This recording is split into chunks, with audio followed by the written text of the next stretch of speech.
السلام علیکم everyone, welcome back to my channel. اگر آپ طرح طرح کے ایپیٹائزر لے کے تھک چکے ہیں اور آپ کے بچے کھانا بالکل بھی نہیں کھاتے تو آپ ٹرائی میٹابول ٹرائی کریں۔ یہ سیرپ بہت ہی اچھا ہے۔ بیسکلی ایپیٹائزر جو ہے وہ کوئی چیز نہیں ہوتی، ایپیٹائزر کچھ نہیں ہوتا۔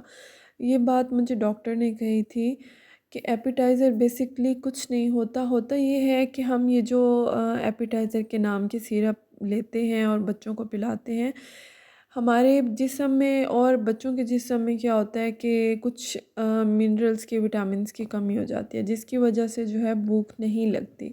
اور جب ہم یہ ایپیٹائزر دیتے ہیں تو اس سے کیا ہوتا ہے کہ وہ کمی جو ہے وہ پوری ہو جاتی ہے، جس کی وجہ سے پھر بچوں کو بھوک لگنا شروع ہو جاتی ہے۔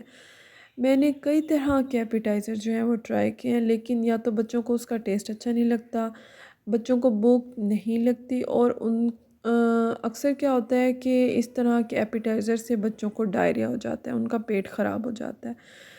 تو ٹرائی میٹابول میں نے کئی دفعہ اپنے بچوں کو پلایا ہے، اور یقین کریں اس سے تقریباً 2 ہفتے کے اندر ہی آپ کو واضح ڈفرینس محسوس ہوگا۔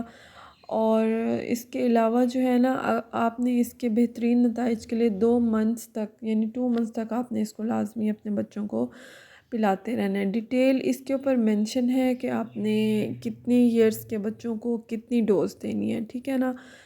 اور یہ ساشے اس کے ساتھ دیا ہوا ہوتا ہے، یہ ساشے جو ہے نا اس کے اندر ڈالنا ہوتا ہے۔ یہ دیکھیں، یہ میں آپ کو دکھا رہی ہوں کہ یہ ایپیٹائزر جو ہیں یہ میں نے پہلے، یہ بھی ڈاکٹر کی ریکمنڈیشن سے ہی، مختلف ڈاکٹرز کی ریکمنڈیشن سے میں نے یہ اپنے بچوں کو دیے تھے، لیکن کیا ہوتا ہے کہ اس سے کوئی خاص فرق مجھے محسوس نہیں ہوتا۔ لیکن ٹرائی میٹابول جیسے ہی پلاتی ہوں نا، پہلے دن ہی میرے بچوں کو شدید بھوک لگتی ہے، اور اس کا ٹیسٹ بھی بچوں کو بہت زیادہ پسند ہے۔ Follow for more.